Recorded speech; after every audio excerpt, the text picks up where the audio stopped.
Food for thought. Do something that scares you every day. Just do it. Because it's like a compound effect. If you do something once that you're absolutely terrified of, then you'll slowly but surely build confidence within yourself to do something even scarier the next day. I went to a little get together about fasting and how different faith traditions fast, and I know I previously mentioned about it as well, but during the conversations, one girl who is Catholic, she brought up the concept of how Christians, or specifically Catholics, they usually give up things or they can add things to their duration of 40 days during Lent. And so one of the things that she decided to add was doing something scary every single day.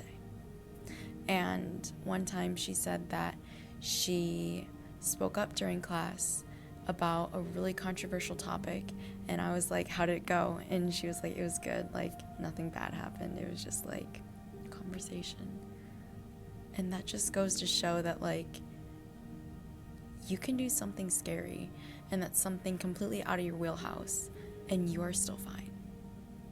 You will still be you at the end of the day, but a little bit different, because you have the confidence within yourself to know that you did that thing that was scary, to know that even though you might have had so much anxiety inside yourself, that you conquered it and that you did it.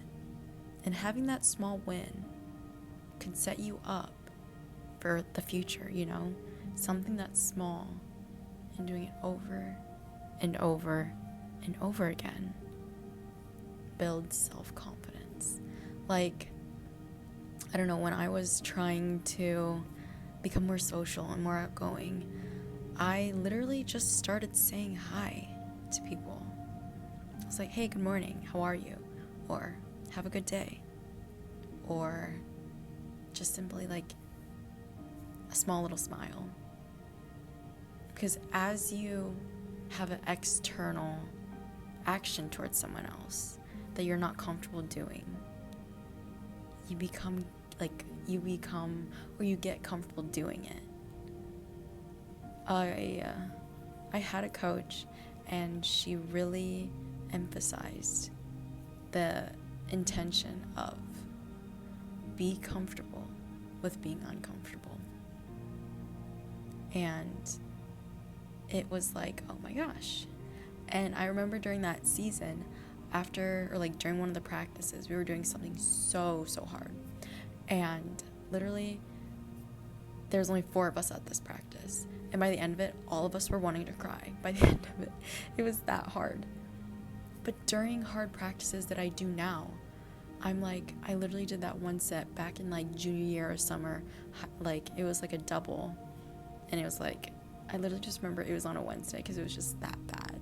The double of a Wednesday. It was just, that's how hard that practice was. I remember the day, and I remember what time it was. That's how much it's personally impacted me. And so knowing that I did that thing that was so scary, that I saw the practice that I was supposed to do, and when I was in the moment, I was oh my gosh, I can't do this. But then she was you're gonna do it.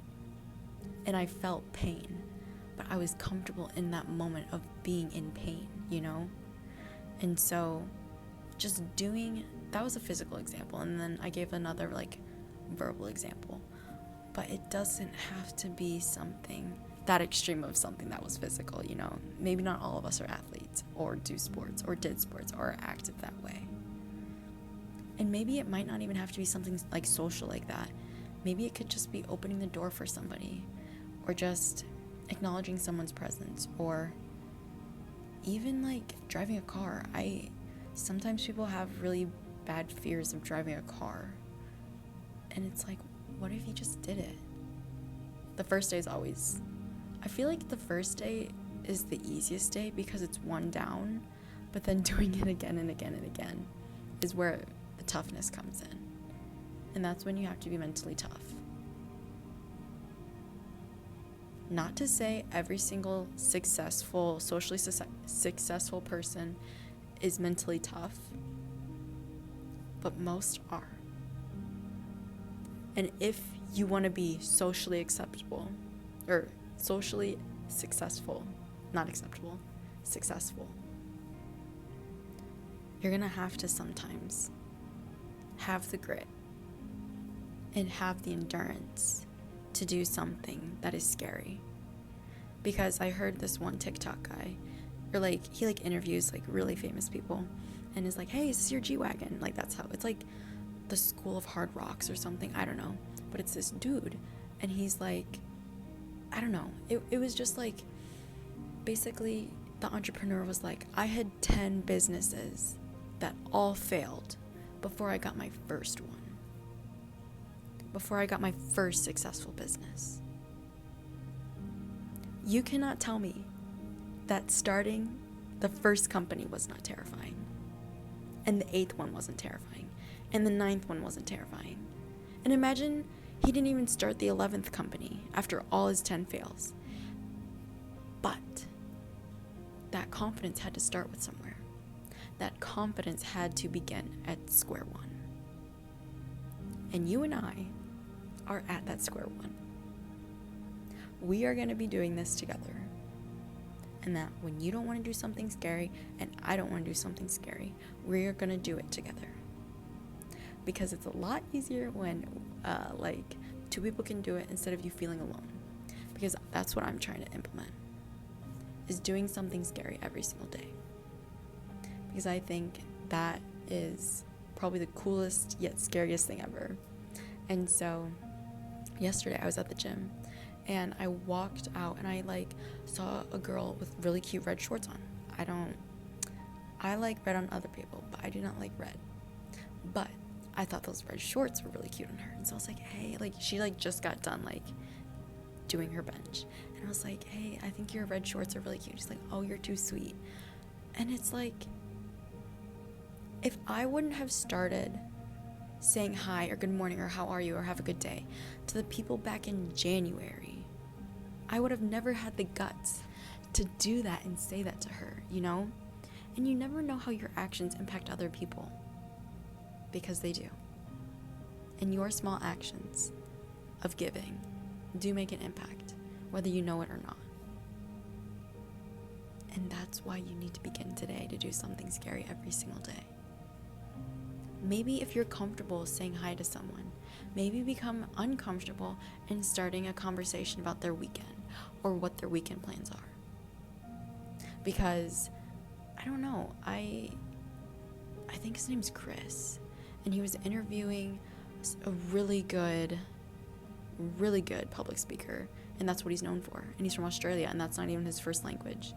And he was like, Vietnamese is his first, or one of his primary languages, and English was his third one that he learned. And in the workplace, he was sorry, I was just describing who he was. That really didn't have significance, but anyways, he suggested in a workplace environment with somebody that, let's say, you worked with for 10 years, but you don't know him very well, that you can play high-low, or it's high-low middle or something, or high-low, I don't know, something like that. It's the concept of, instead of just saying, oh, hi, how are you, and then good, and then you depart, you're like, hi, how are you, and you conversate, and then you ask them, do you want to play high-low? And they're like, what is that? And you just start by talking about your highs of the week, or your life, or probably not your life, not that deep, but probably of the week, your highs, and then your lows. Oh, and then he was a strange fact that you have. Yeah. Because it takes a sense of vulnerability to open up, rather than just saying, oh, hey, how are you? Good, I'll see you later. Have a good day. If you are ready for that, That takes a different level of vulnerability. And you can break that surface level conversation.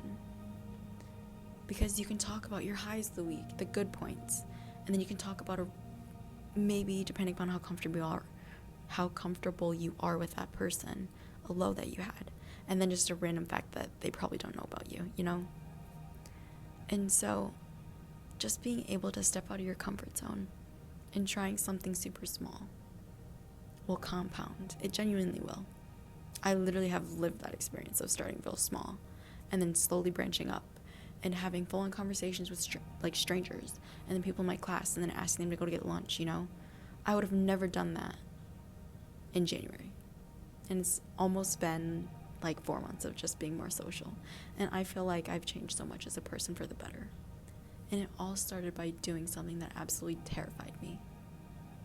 And I want you to experience the same growth and the same experience of trying something new and being able to say, yes, I did that. And I conquered my fear. And yes, I did do that. And I got uncomfortable. And I was comfortable with being uncomfortable. And I did it. And I broke through that shell. And to break out of that shell, all you have to do is something small that scares you just a little. Food for thought.